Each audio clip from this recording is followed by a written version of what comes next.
이 자리 하나님 은혜 평강이 우리 모두 함께 하시기를 주님의 이름으로 기원드립니다.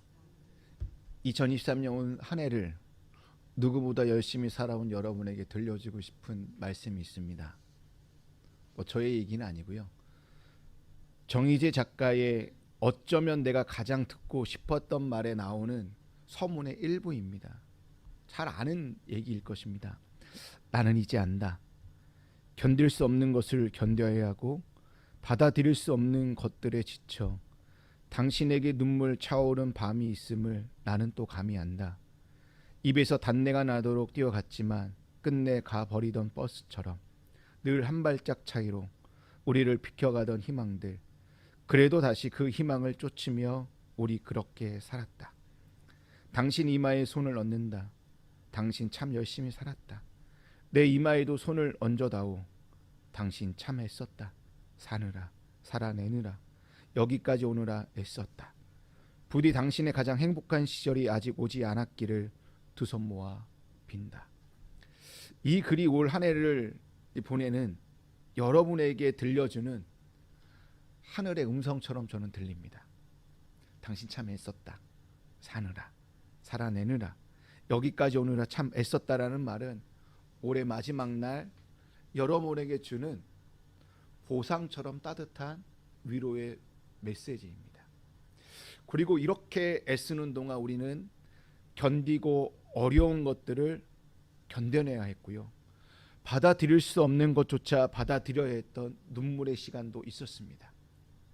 그럼에도 불구하고 이렇게 우리의 삶을 올해 1년을 되돌아보니까 돌아보면 발자국마다 은총이었네라는 말씀처럼 올 한 해를 되돌아보니 모든 것이 은총이었습니다. 그러나 우리는 종종 하나님의 은총을 살기보다는 내 주도 아래 자기 중심적인 삶을 살 때가 더 많았다라는 것입니다. 마치 창자처럼 아버지에게 상속할 재산을 당돌하게 요구하면서 그 재산으로 지가 하고 싶은 대로 살아왔고요. 지 마음대로 올해 한 해를 사는 날도 있었다라는 것입니다. 이렇게 아버지의 품을 떠나 지가 하고 싶은 대로 살아온 삶은 결국 우리가 다 아는 것처럼 돼지밥을 먹는 신세가 되고 말았다라는 것입니다. 탕자가 돼지밥을 먹었다라는 것은 무슨 의미일까요? 세상에 사로잡혔다는 의미일 것이고 세상의 힘과 가치에 휘둘리는 삶을 살았다라는 의미일 것입니다. 하나님의 은혜를 먹고 살아야 될 사람이 세상이 주는 밥을 먹으면서 사니까 그 자아가 온전할 수 있겠습니까? 하나님을 저버린 삶은 마치 음부의 깊은 곳에 갇혀있는 어둠의 삶에 지나지 않을 것입니다. 그 어둠의 삶에 있을 때 인간은 비로소 자신의 존재를 직시하게 돼요. 자신의 존재를 직시하게 되니까 그때 비로소 하나님을 찾게 되고 하나님께 돌아서게 된다는 것입니다. 이 부분에 대해 헨리 라우에는 탕자의 기양이라는 책에서 이렇게 이야기하였습니다. 탕자는 전 재산을 잃고 나서야 비로소 인간 존재의 근원으로 돌아갈 수 있었습니다. 돼지처럼 대접해 주길 바라는 자신을 자각했을 때 비로소 스스로 돼지가 아니라 인간, 그것도 아버지의 아들임을 깨달았습니다. 올 한 해 우리는 탕자와 같은 모습이 너무나도 많았던 것 같습니다. 좀 전에 제가 대표로 고백한 기도의 내용처럼 우리는 영적인 것에 무관심하였고요. 그 반면에 육적인 것에는 욕심을 내며 하나님의 뜻을 외면할 때도 있었고요. 이런저런 피곤함을 가지고 그리고 핑계를 대면서 신앙생활을 제대로 하지 않았고요. 내 정욕을 채우기 위해서 열과성을 다했지만 하나님께 드려야 될 우리의 충성된 마음과 헌신된 마음은 등을 돌릴 때도 한두 번이 아니었다라는 것입니다. 그럼에도 불구하고 하나님은 우리를 한결같은 모습으로 탕자의 아버지처럼 이렇게 안아주시고 그리고 우리를 보호하시고 지켜주셨다라는 것입니다. 이 모든 것은 아까 우리가 불렀던 찬양처럼 날 사랑하신 주님의 변함없는 사랑 때문입니다. 오늘 본문 말씀을 보게 되면 변함없으신 하나님의 사랑에 대하여 말씀하고 있습니다. 우리를 향한 변함없는 주님의 사랑이 오늘 우리가 2023년 마지막 날 송년주일의 예배의 자리에 나와 있는 가장 큰 힘인 줄로 믿습니다. 그리고 변함없는 주의 사랑이 올 한 해뿐만 아니라 내년 2024년도에도 우리가 살아가야 될 가장 큰 힘과 위로가 되는 줄로 믿습니다. 호세아 선지자는 오늘 본문 말씀 8절에서 변함없는 하나님의 사랑에 대하여 이렇게 말씀하고 있습니다. 8절 말씀입니다. 에브라임이여 내가 어찌 너를 놓겠느냐, 이스라엘이여 내가 어찌 너를 버리겠느냐, 내가 어찌 너를 아드마같이 놓겠느냐, 어찌 너를 스보임같이 두겠느냐, 내 마음이 내 속에서 돌이키어 나의 국률이 온전히 불붙듯 하도다. 여러분, 호세아 선지자는요 하나님을 1인칭으로 사용하고 있고요, 이스라엘을 2인칭으로 묘사하고 있습니다. 하나님을 1인칭, 이스라엘을 2인칭으로 묘사하면서 이스라엘을 향한 하나님의 애틋하고 간절한 사랑을 절절하게 표현하고 있다는 거예요. 또한 이 구절은 하나님께서 자신에게 독백으로 말하듯이 깊은 고뇌를 드러내고 있는 말씀입니다. 얼마나 깊은 고뇌에 빠졌으면 4번이나 탄식하듯 어찌라는 단어를 사용하고 있다는 것입니다. 여러분, 저는 어찌라는 이 단어에서 하나님의 마음을 가장 잘 표현했다고 생각을 해요. 하나님은 어찌라는 단어를 통하여 심판받아 마땅할 이스라엘에게 한 번 더 참고 기다리겠다라는 그 마음을 어찌라는 단어에 다 함축시키고 있는 것 같아요. 탕자가 아버지 품에 돌아오는 것처럼 이스라엘 백성들이 탕자처럼 돌아오기를 지금 기다리고 있다는 거예요. 내가 기다리는 동안 내가 너희를 버리지 않겠다. 내가 너희가 다시 돌아오는 그 시간 동안 내가 아드마와 스보임처럼 너희를 결코 멸망시키지 않겠다라고 말씀하고 있습니다. 여러분, 아드마와 스보임은 신명기 29장 23절에 따르면 우리가 잘 아는 창세기 19장 18절에 하나님의 불심판을 받은 소돔과 고모라가 있습니다. 근데 신명기에 따르면 소돔과 고모라와 아드마와 스보임이 함께 하나님의 불심판을 받은 것으로 나와져 있습니다. 어찌 보면 호세아에서 아드마와 스보임이라고 말하는 것은 오늘날 우리에게는 소돔과 고모라와 같다라는 의미예요. 내가 너희를 소돔과 고모라와 같지만 내가 너희를 결코 멸망시키지 않겠다는 거예요. 한번 잘 생각해 보십시오. 하나님이 보시기에 지금 이스라엘 백성들은 어떻다라는 거예요? 소돔과 같고 고모라와 같은 삶을 살고 있다라는 거예요. 지금 당장이라도 이스라엘에게 심판과 벌을 내리는 것이 마땅하지만 하나님의 내면 안에서 심한 갈등이 일어나고 있다는 거예요. 그 갈등이 어찌라는 표현으로 계속 쓰고 있다는 거예요. 그 갈등의 종지부를 찍는 말씀이 뭐냐면 내 마음이 내 속에서 돌이키어라는 말씀이에요. 이 말씀은 하나님의 마음이 하나님 안에서 온통 뒤집어졌다는 거예요. 지금 이 뒤집었다라는 표현이 돌이키다는 단어로 사용되고 있는데, 이 돌이키다라는 이 단어가요 창세기 19장의 소돔과 고모라를 불심판으로 멸할 때에 어떤 말을 쓰냐면 엎어 멸하였다 라는 단어와 같은 단어예요. 호세아에서는 돌이키다는 단어와 창세기 19장의 소돔과 고모라를 불심판으로 엎어 멸하였다라는 그 단어가 히브리어 단어가 같은 단어라는 거예요. 한번 잘 생각해 보십시오.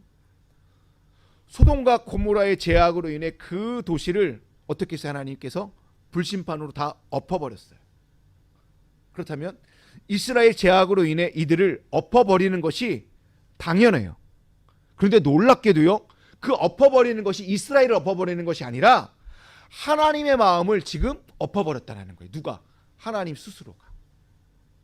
하나님은 이스라엘을 엎어버리는 것이 아니라 자기 마음을 이렇게 뒤집어서 엎어버렸다는 것이 돌이키다라는 단어예요. 이렇게 자기 마음을 엎어버린 이유가 무엇일까요? 이렇게 뒤집은 이유가 무엇일까요? 8절 마지막 부분에 뭐라고 되어져 있냐면 나의 국률이 온전히 불붙듯 타도다라고 되어져 있어요. 여기서 온전이라는 단어가 7절에서 전혀 다른 의미로 번역되어 사용되어져 있습니다. 7절 말씀 보실까요? 내 백성이 끝끝내 내게서 돌아가리니 비록 그들을 불러 위에 계신 이에게로 돌아오라 할지라도 일어나는 자가 하나도 없도다. 여기에 보면 일어나는 자가 하나도 없도다라는 이 구절에 빨간 글씨 되어져 있죠. 저 하나도라는 말이 아까 8절에서 말하는 온전이라는 단어와 히브리어 단어가 같아요. 이 단어를 7절과 8절을 대조해서 한번 생각해 보십시오. 지금 이스라엘 백성은 어느 누구도 하나님께 돌이키는 사람이 없어요.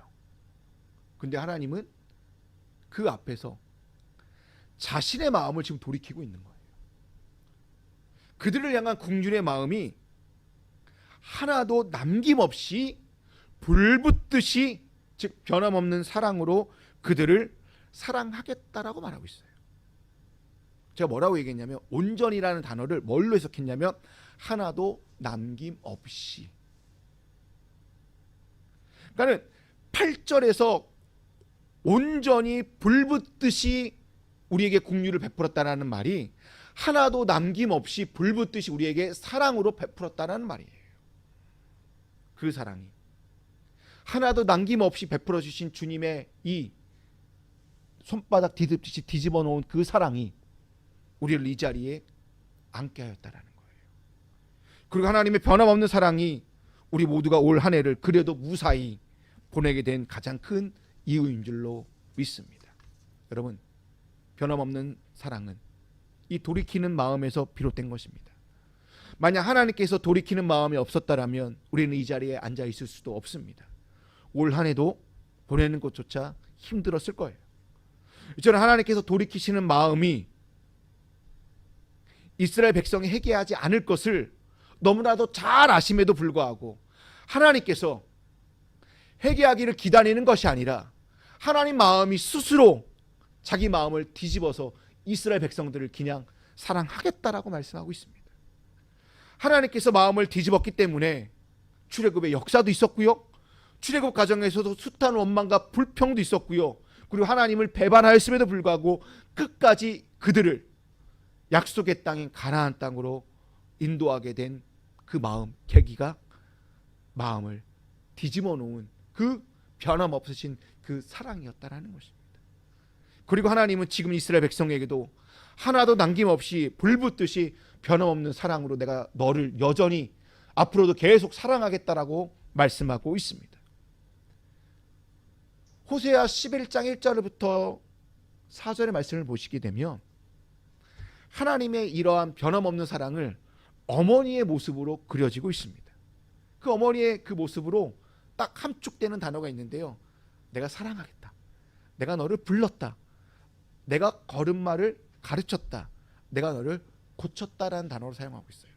특히 3절, 4절의 말씀을 보게 되면 어머니의 모습을 완전히 함축해 놓은 말씀으로 표현되고 있다는 거예요. 우리 다 함께 볼까요? 나는 에브라임에게 걸음마를 가르쳐 주었고 내 품에 안아서 길렀다. 죽을 고비에서 그들을 살려 주었으나 그들은 그것을 깨닫지 못하였다. 나는 인정의 끈과 사랑의 띠로 그들을 묶어서 업고 다녔으며 그들의 목에서 멍에를 벗기고 가슴을 헤쳐 젖을 물렸다.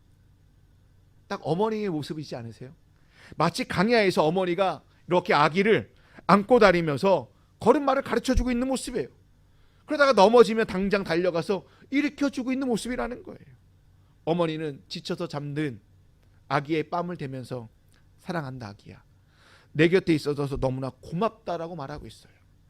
그리고 어머니는 아기의 뺨을 대고 젖을 먹이려고 가슴을 대며 구부린 채 애정 깊고 사랑스러운 눈으로 부드럽게 아기와 친밀한 교감을 나누고 있는 말씀이 3절과 4절에 있는 말씀이라는 거예요. 이 말씀은 하나님과 우리의 관계를 어머니와 자녀의 관계로 묘사해 놓고 있다는 거예요. 그런데 그 사랑을 받은 자녀가 감사할 줄 모르고요. 엄마한테 소리 지르고요. 빽빽 대들기나 해요. 부모의 돌보심을 깨닫지 전혀 못해요. 도리어 그 부모를 거역한다라고 호세아는 얘기하고 있다라는 거예요. 지금 이스라엘 백성들은 한마디로 배은망덕한 놈들이라는 거예요. 그럼 우리는 어떻습니까? 저와 여러분 어떠세요? 저 역시 배은망덕한 불효자 중에 하나지요. 저 자신을 아무리 제가 좋게 봐도 부모님께 너무나 못하는 것 같아요. 그제 아내는 처갓집에, 저는 저희 집에 각각 어머니와 아버지와 밥을 먹었습니다. 가서 별말 하지 않았어요. 저는 정말 밥만 먹고 왔습니다. 그냥 어머니가 먹고 싶다라는 게 있어서 그 먹고 싶다라는 것에 맛집을 찾아서 그냥 먹고, 그냥 저는 처갓집으로 가서 아내를 데리고 그냥 왔어요. 정말 제가 부모님한테 정말 잘 못해요. 그런데도 저희 부모님은, 여러분의 부모님도 다 똑같을 거예요.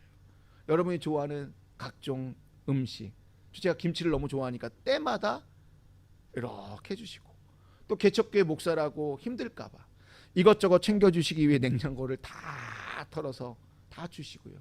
늘 전화해 주시고 늘 새벽마다 기도하십니다. 그러나 이 아들은 고맙다고 감사하다라고요, 전화 한 통 하지 못해요. 오늘 본문에 나오는 이스라엘 백성이요, 어찌 보면 저 자신이에요. 그뿐만이 아니죠. 하나님은 변함없는 사랑으로 우리를 대하시는데, 저는 부모뿐만 아니라 우리 가족에게도 두말할 것조차 없죠. 하나님의 돌이키는 사랑을 하지 못할 때가 너무나도 많다라는 거예요. 이 변함없는 사랑을 가족들에게 사랑해야 되는데, 이놈의 성격 때문에, 그리고 제 컨디션과 기분에 따라 어쩔 때는 사랑했다가, 어쩔 때는 승질냈다가, 어쩔 때는 화냈다가, 어쩔 때는 욕했다가, 어쩔 때는 막 승질냈다가 이래요. 근데 올 봄에 조금이라도, 올해 이렇게 딱 돌아보니까 그래도 자신 있게 얘기할 수 있는 거, 올 봄에 조금 불붙듯이 가족들에게 이렇게 낮아져서 긍휼과 사랑으로 대한 적이 아주 적게 있었더라고요. 그때를 생각해 보니까요, 가족들에게 잘하기 전에 제가 먼저 하나님을 엄청 붙잡았던 시기였어요. 예상치도 못한 아내의 암 소식에, 그리고 암 수술 앞에 제가 할 수 있는 것은 저와 우리 가정을 향한 하나님의 마음을 그냥 간절히 붙잡는 것밖에 없었어요. 혹여나 저 때문에 하나님의 마음이 돌아서서 그런 것은 아닌지, 하나님의 바지끄댕이를 붙잡는 심정으로, 하나님 변함없는 사랑으로 치유하여 주십시오. 하나님은 자신의 마음을 뒤엎으신 것처럼 더 이상 아픔과 병이 아닌 우리 가정에 하나님의 위로와 긍휼로 온통 불붙듯이 타오르게 해달라고 기도했던 것 같아요. 그 기도의 힘을 빌어서 그때 아주 조금 아내한테, 아들한테 조금 잘했던 것 같아요. 그게 또 태어나고 나서 얼마 지나지 않아 다시 원위치가 되고 말았지만, 여러분, 하나님은 우리가 어떠한 모습이든, 우리가 어떠한 행동을 하든, 한번 하나님의 자녀가 된 이들에게는요, 반드시 마음을 돌이키셔서 용서와 사랑을 베푸신다라는 거예요. 그게 9절에 있는 말씀입니다. 아무리 화가 나도 하나는 대로 할 수 없구나. 내가 다시는 에브라임을 멸망시키지 않겠다. 나는 하나님이요 사람이 아니다. 나는 너희 가운데 있는 거룩한 하나님이다. 나는 너희를 위협하러 온 것이 아니다. 사람은 누구나 감정대로 행동을 해요. 그리고 인간보를 무지하게 따집니다. 잘잘못을 따져요. 사람과 사람 사이에서 사랑한다, 용서한다, 거기에 무조건 사랑한다, 무조건 용서한다라는 말은 통하지 않아요. 왜냐? 우리는 사람이기 때문에요. 사람이기 때문에 온전한 사랑도 하지 못하고요, 불붙듯이 긍휼도 베풀지도 못한다라는 거예요. 그러나 하나님 우리와 근본적으로 다르기 때문에 이렇게 얘기하고 있어요. 뭐라고? 나는 하나님이요 사람이 아니다라고 말씀하고 있다는 거예요. 이 말 한번 잘 생각해 보십시오. 하나님은 자신이 하나님이다라고 말하고 있다는 거예요. 뭐가 달라요? 하나님이 하나님이라고 말하는데 뭐가 이상해요? 근데 이 말에는요, 우리의 생각 관점이 근본적으로 다르다라는 것을 얘기하고 있다는 거예요. 나는 너희와 다르다라는 것을 나는 하나님이다라고 얘기하고 있다는 거예요. 그렇다면 무엇이 근본적으로 다르다는 말일까요? 사랑의 기초가 근본적으로 다르다라고 저는 해석하고 싶어요. 사랑의 기초가 다르기 때문에 우리가 생각하는 것과는 완전히 다른 방식과 다른 방법으로 우리에게 역사하신다라는 거예요. 그 방법과 방식이 하나도 남김없이 불붙듯이 변함없는 사랑으로 다 우리에게 표현하고 있다는 거예요. 8절 말씀처럼 뒤집는 마음으로 돌이키시는 하나님에 있었기 때문에 그 하나님이 우리를 사랑하시기 때문에 우리는 그 사랑을, 너무나도 큰 사랑을 받았기 때문에 올 한 해를 무사히 보냈다라고 생각합니다. 또한 이 사랑의 기초의 대표적인 예가 하늘의 영광과 존귀를 받아야 될 하나밖에 없는 아들 예수를 가장 낮고 낮은 자리로 우리에게 보내주셨다라는 거예요. 한번 생각해 보십시오. 예수님의 오심은 이스라엘 백성들이 그렇도록 기다렸던 메시아의 모습과는 전혀 다른 모습이었어요.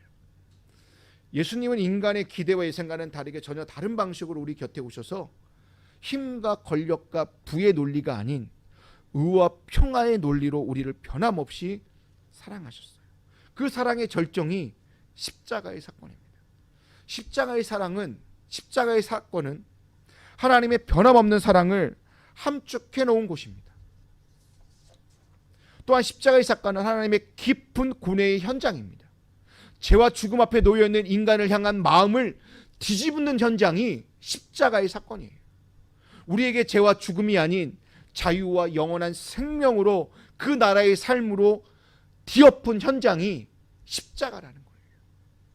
그리고 하나님의 불붙듯 우리를 국률로 사랑하듯이 우리를 온전한 자로 회복시켜 준 것 또한 십자가의 사건이라는 것입니다. 여러분, 십자가의 사건은 우리의 수고와 우리의 노력으로 되는 게 아니에요. 나와는 정말 아무런 상관없는 사건이에요. 근데 하나님께서 우리에게 하나도 남김없이 사랑을 주시기 위하여 십자가의 사건을 우리에게 허락해 주셨다라는 거예요. 우리가 하나님을 더 붙잡았다고, 우리가 좀 더 신앙생활을 더 잘했다고 해요. 십자가의 사랑을 내가 깨달을 수 있을까요? 하나님의 마음을 돌이킬 수 있는 것이 아니라는 거예요. 인간의 공로와 수고는 하나님의 마음을 돌이키지 못합니다. 그리고 변함없이 하나님의 사랑 앞에 우리의 공로를 말하고 내가 이만큼 했습니다, 우리 하나님 앞에서 내가 이만큼 했으니까 나에게 이만큼 해주십시오 라고 말하는 것은 정말 죄송한데 쪽팔리는 일이에요. 그리고 아무런 의미 없는 짓이라는 거예요. 우리는 어떻게 해도 하나님의 마음을 돌이킬 수도 없고요, 하나님의 마음을 뒤엎을 수도 없습니다. 하나님 스스로 우리를 향한 마음을 돌이키는 것밖에 없다라는 거예요. 그저 우리는 하나님의 변찮은 사랑으로 날 사랑하신 그 사랑을 믿고 의지하여 오늘을 살아갈 때 주님과 함께 믿음의 길을 온전히 걸어가는 줄로 믿습니다. 그것이 10절에 나오는 사자의 부르짖음의 길을 나섰다라는 얘기예요. 그리고 서쪽에서부터 나온다라고 해요. 어떻게? 애굽과 아수르의 새처럼 비둘기처럼 따라온대요. 뭐요? 포로된 자들이 하나님의 뒤엎은 그 사랑으로 말미암아 다 포로에서 어떻게 자유인으로 이스라엘 땅에 다 와서 하나님의 나팔 소리에 따라 주의 길을 걸어간다라고 예언자는 우리에게 가르쳐주고 있다라는 것입니다. 이제 말씀을 마치겠습니다. 우리를 향한 돌이키시는 하나님의 마음, 변함없는 그 사랑이 있었기에 우리는 2023년을 되돌아보면 이렇게 고백할 수 있습니다. 돌아보면 발자국마다 은총이었다라고요. 2024년도에도 주님의 사랑이, 성실하게 사랑하시는 그 하나님의 사랑이 저와 여러분에게, 그리고 우리 자녀들에게, 그리고 우리 가정에 함께 하실 줄로 믿습니다. 오늘 하루 2024년 마지막 날인데요, 날 사랑하시는 변함없으신 그 사랑 앞에 감사함으로, 그리고 이번 한 주간 2024년도에도 하나도 남김없이 불붙듯이 날 사랑하실 그 주님과 함께 새로운 기대와 소망을 품고 살아가는 저 여러분이 다 되시기를 주님의 이름으로 기원 드립니다.